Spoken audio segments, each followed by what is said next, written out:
जय गुरुदेव जय गुरुदेव जय गुरुदेव जय जय गुरु जय गुरुदेव जय गुरुदेव जय गुरुदेव जय गुरुदेव जय गुरुदेव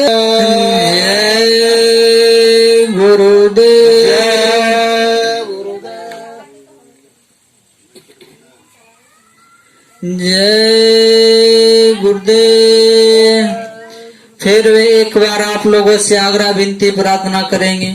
मेरे प्यारे भाई बंधुओं, आप लोगों के घर के दरवाजे के आगे परम पूज्य बाबा जय गुरुदेव जिनकी आश्रम उज्जैन में है, उन्होंने संदेशा आपके घर दरवाजे तक भेजा है। कृपया आपसे आग्रह है, विनती है कि अपना कीमती समय निकाल करके थोड़ा इनकी बातों को सुन लिया जाए, क्योंकि भविष्य में आगे इनकी बातों को जरूरत पड़ने वाला है, बहुत ही भारी जरूरत पड़ने वाला है। इसलिए आप लोगों से आग्रह है कि आके दो बात सुन लीजिए, क्योंकि जब तक सुनिएगा नहीं समझ में नहीं आएगा, और जब तक समझ में नहीं आएगा तब तक उसको अमल कैसे करिएगा। इसलिए सुनो सबका, करो अपने मन का, सुनना बहुत जरूरी है। तो ये हमारे पूज्य महाराज जी हैं, इनकी आश्रम उज्जैन में है, और पूरे भारत में अभी प्रचार किया जा रहा है, प्रचार किया जा रहा है, बताया जा रहा है, समझाया जा रहा है लोगों को मान जाइए, चेत जाइए, और जो है बाबा जी का संदेशा को सुन लीजिए। क्योंकि भविष्य में आप जो ये कोरोना महामारी को देखे हैं, झेले हैं, और देश विदेश में तो अभी तक लोग झेल रहे हैं इसको, तो हमारे स्वामी जी महाराज कह रहे हैं कि आप जो ये महामारी को देख रहे हैं, ये जो आगे महामारी आ रहा है, ये उसके आगे ये कोरोना जो बीता है वो जीरो हो जाएगा, जीरो हो जाएगा, उसके आगे ये कुछ नहीं रहेगा। तो स्वामी जी महाराज कह रहे हैं कि आखिर ये कारण क्या है, आखिर कारण क्या है कि ऐसी ऐसी बीमारी महामारी आ रहा है, और लोगों से पूछा जा रहा है तो यज्ञ हो रहा है, तो पूजा पाठ हो रहा है, तो कोई देवी को मना रहा है, कोई देवता को मना रहा है, अपने हिसाब से सभी जो है प्रार्थना उस भगवान से गुहार लगा रहा है, लेकिन ये महामारी रुकने का नाम नहीं ले रहा है। कारण क्या है, गलती क्या है, कहाँ चूक हो रहा है, कहाँ भूल हो रहा है, कुछ तो हो रहा है जिसके कारण जो है ये सब रुक नहीं रहा है, और इसको रोकने का भी प्रयास बहुत किया जा रहा है। सुई निकाला जा रहा है, ड्रॉप निकाला जा रहा है, दवा निकाला जा रहा है, लेकिन वो सक्सेस पूरा अभी तक नहीं हो पा रहा है। किसी किसी को तो डबल डोज लगने के बाद भी जो है उसमें वो बीमारी का सिम्टम नजर आ रहा है।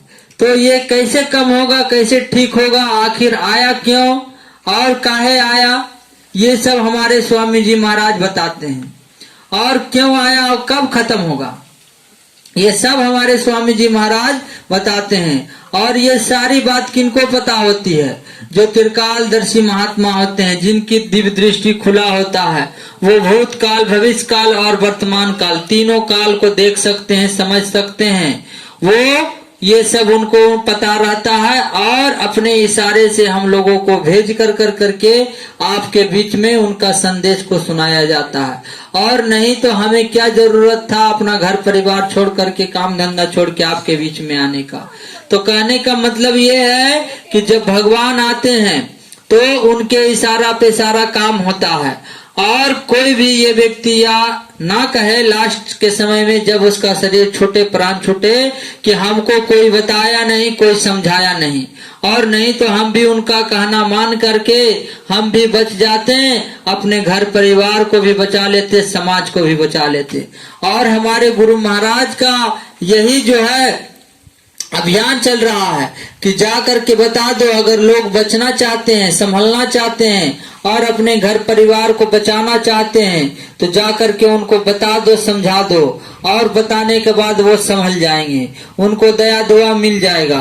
तो गलती क्या हो रहा है कि जिस तरह से हम लोग जो है अपने गांव में, मोहल्ले में, घर में मंदिर बनाते हैं, जोड़ जाड़ के किसी तरह से लकड़ी का हो या सीमेंट बालू का हो या और किसी चीज का हो, और उसमें एक परमात्मा को बैठाते हैं और अपने से पूजा पाठ करते हैं। तो अगर उसमें आपका हाथ का बनाया हुआ मंदिर में जा करके कोई मांस का टुकड़ा डाल दे या वहां मांस पका के खाए, शराब पिए, तो आपको ये बर्दाश्त नहीं होगा, क्योंकि आपका वो मंदिर है, परमात्मा का घर है। उसी तरह से वो मालिक भी एक मंदिर बनाया है। कौन सा मंदिर बनाया है? मनुष्य मंदिर बनाया है। ये जीता जागता जो ये शरीर चल रहा है, ये मनुष्य मंदिर है, और ये साफ सुथरा आपको बना करके दे दिया गया है। और इस धरती पे हर चीज आपको खाने का अधिकार दिया है, केवल मांस और शराब छोड़ करके।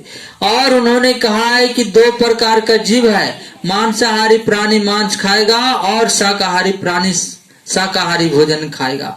तो इस धरती से जो भी कुछ पैदा होगा वो आप खाने के लिए स्वतंत्र हैं, आजाद है, इसमें कोई दोष आपको नहीं लगेगा। लेकिन किसी का गर्दन काट के आप खाते हैं तो आपको इसमें बहुत भारी दोष लगता है। तो कह रहे थे कि आपका मंदिर में इस तरह का कोई गंदगी करता है तो आपसे तकलीफ नहीं होता है, मारपीट हो जाता है, लड़ाई झगड़ा हो जाता है। और जब उस भगवान का मंदिर बनाया हुआ आप गंदा करोगे तो वो क्या माफ करेगा? नहीं करेगा, नहीं करेगा, वो भी माफ नहीं करेगा, आपको उस हिसाब से आपको सजा देगा। तो सजा देना तो आसान है, लेकिन भुगतना मुश्किल होता है, बहुत दर्द होता है। अभी तो शरीर ठीक है तो कितना हो भी कुछ कर लीजिए, आपको बात समझ में नहीं आता है। लेकिन जब किसी तरफ से रास्ता दिखाई नहीं देता है, मुसीबत आ जाता है, तब लगता है कि किधर से कोई मदद करने वाला मिल जाए, कोई मदद का हाथ बढ़ा दे, उस समय पता चलता है कि मुसीबत क्या होता है। तो उसी समय को याद दिलाने के लिए हमारे स्वामी जी महाराज कह रहे हैं कि आगे ऐसी ऐसी बीमारियां आ रहा है कि आपके दिल दिमाग में भी नहीं आया है कि ऐसी ऐसी महामारियां आ रही है। और अभी तो छुआछूत से बीमारी को आपने देखा है कि छूने से फैल रहा है, लेकिन आगे जो है हवा में फैलने वाली है। अब जब हवा में फैल जाएगी तो बताइए आप, जो धन इकट्ठा करके रखे हैं, घर मकान बना कर रखे हैं, उससे कितने लोगों को बचा सकते हैं? एक भी लोगों को बचा नहीं पाइएगा, क्योंकि जब हवा में फैल जाएगा तो पशु पक्षी कीड़े मकोड़े जितने लोग हैं सब पटापट जो है प्राण त्यागने लगेंगे। तो उसी समय को देखते हुए महात्मा जो कहें कि सब लोग जब मर ही जाएंगे तो महात्मा का धरती पे आने का क्या मतलब निकल जाएगा। इसलिए प्रचार के जरिए आपके बीच में भेजा गया है कि आप लोग मानिए और विचार करिए और सोचिए समझिए कि मांस मछली जो हम लोग खा रहे हैं ये हमारे खाने का चीज नहीं है। अगर हमारा और आपका हाथ पैर कहीं कट जाए तो कितना तकलीफ होता है। आपका बच्चा को बिना मतलब का कोई एक झापड़ मार दे तो कितना तकलीफ होता है। अगर बस चले तो उसका घर में जा करके उसको मार पीट कर करके चले आते हैं। तो जब हमारा छोटा सा बच्चा का दर्द बर्दाश्त नहीं होता है तो उस मालिक का बच्चा इस संसार में जितने प्रकार के भी जीव हैं सब उसी का है। तो उसको आप और हम मारते हैं बिना मतलब के, बिना कारण के गर्दन काट देते हैं, तो भला वो बर्दाश्त करेगा? नहीं करेगा। कहते हैं मत सताओ गरीबों को वरना वो रो देगा, खबर होगी उसकी मालिक की तो तुम्हें जड़ से खोद देगा। तो गरीब कौन, किसको बताया गया? महात्मा कहते हैं गरीब वो है जो कि मनुष्य शरीर छोड़ करके जितने भी पशु पक्षी कीड़े मकोड़े जीव हैं वो चाह करके भी ना ही आप थाना जा सकता है, वो ना ही केस कर सकता है, ना ही हॉस्पिटल जा सकता है, और ना ही पूजा पाठ कर सकता है, और ना ही परमात्मा को प्राप्त कर सकता है। तो वो चाह करके भी जो है वो कुछ नहीं कर सकता है। लेकिन मनुष्य हो, किसी से झगड़ा हो तो थाना पुलिस कोर्ट कचहरी सब कुछ कर लेता है, परमात्मा को भी प्राप्त कर सकता है, डॉक्टर भी घर जा सकता है, मतलब कि उसके हाथ में सब कुछ है। तो उसी को देखते हुए उस मालिक ने कहा मत सताओ गरीबों को। गरीब ये पशु पक्षी हैं और राजा ये मनुष्य है। मत सताओ गरीबों को वरना वो रो देगा, खबर होगी उसकी मालिक को तो तुम्हें जड़ से खोद देगा। इस संसार का मालिक है काल भगवान, और उन्होंने 2 नियम बनाया है, अच्छा और बुरा। आप अच्छा कर्म करोगे तो अच्छा फल तो मिलेगा, लेकिन परमार्थ नहीं मिलेगा। परमार्थ क्या चीज है? परमार्थ एक ऐसा चीज है कि संसार की सारी पढ़ाई लिखाई, सारी विद्या जहाँ समाप्त होती है, वहीं से परमार्थ का विद्या शुरू होता है, जिसको कहते हैं आध्यात्मिक शक्ति, जो कि परमात्मा को प्राप्त करने के लिए बताया जाता है। और जो है हम लोग सोचते हैं कि अरे सत्संग नहीं सुनना चाहिए, सत्संग सुनने से महात्मा साधु बना देते हैं। ऐसी कोई बात नहीं है। हम लोगों को, बाल बच्चे को जो है बड़े से बड़े स्कूल में पढ़ाते हैं और उसको ऊंचा से ऊंचा शिक्षा दिलाते हैं, लेकिन उनमें भी कमियां रह जाती है। कारण क्योंकि पढ़ाई तो कराते हैं लेकिन सत्संग नहीं सुनाते हैं। सत्संग कौन सुनाता है? जिनका दिव्य दृष्टि होता है, जिनका दिव्य दृष्टि खुला होता है। मैं जो बोल रहा हूँ मेरी दिव्य दृष्टि खुला हुआ नहीं है, मैं उनकी सुनी हुई बात आपको सुना रहा हूँ। ये तो महात्मा जिनकी तस्वीर में रखा हुआ है कुर्सी पे, ये तो उनकी बात है, और ये जो है इनकी तीसरी आंख खुली हुई है और ये जो है संदेश दे रहे हैं। तो कहने का मतलब है, जब तीसरी आंख का जिस महात्मा का खुला हो उससे अगर पढ़ाई किया जाए तो संसार का भी काम बनता है और परमार्थ का भी काम बनता है। फिर जो इनका सत्संग में लग जाता है उनसे फिर गलती होना मुश्किल हो जाता है, बहुत मुश्किल हो जाता है। क्योंकि सत्संग में हर छोटी से छोटी बात को बताया जाता है, हर बड़ी से बड़ी बात को बताया जाता है, जो कि स्कूलों में नहीं होता है, जो कि स्कूलों में नहीं पढ़ाया जाता है, और जिसके कारण में जान अनजान में लड़के और लड़कियां से भूल चूक हो जाता है और उसको उम्र भर पछताना पड़ जाता है। इसलिए हमारे स्वामी जी महाराज कहते हैं सत्संग सुनना बहुत जरूरी होता है। हमारे स्वामी जी महाराज का जो है सत्संग साधना चैनल पे 8:40 से शुरू होता है और 9:15 तक खत्म हो जाता है। तो कुछ समय के लिए सत्संग आप लोगों से आग्रह है, विनती है, प्रार्थना है कि जिनके घर में टीवी है सुना करिए, क्योंकि भविष्य में आपको ऐसी ऐसी सीख सीखना होगा जिससे कि आप अपने गांव मोहल्ले को बचा सकें। और कोई दूसरा रास्ता उपाय नहीं है जिससे कि आप लोगों को बचाया जा सके। हमारे स्वामी जी महाराज तो कह रहे हैं कि अगर यदि लोग अभी मान जाए, शाकाहारी हो जाए, तो 50% बीमारी अभी के अभी तुरंत खत्म कर दिया जाएगा, खत्म हो जाएगा। और यदि नहीं मानते हैं तो कितने लोगों को सफाया हो जाएगा ये कहना मुश्किल है, बहुत ही कहना मुश्किल है। कहते हैं घर घर लाशें पड़ी सड़े रहेगी, उठाने वाला मिलेगा न यार, जय गुरुदेव पुकार जमाना बदलेगा।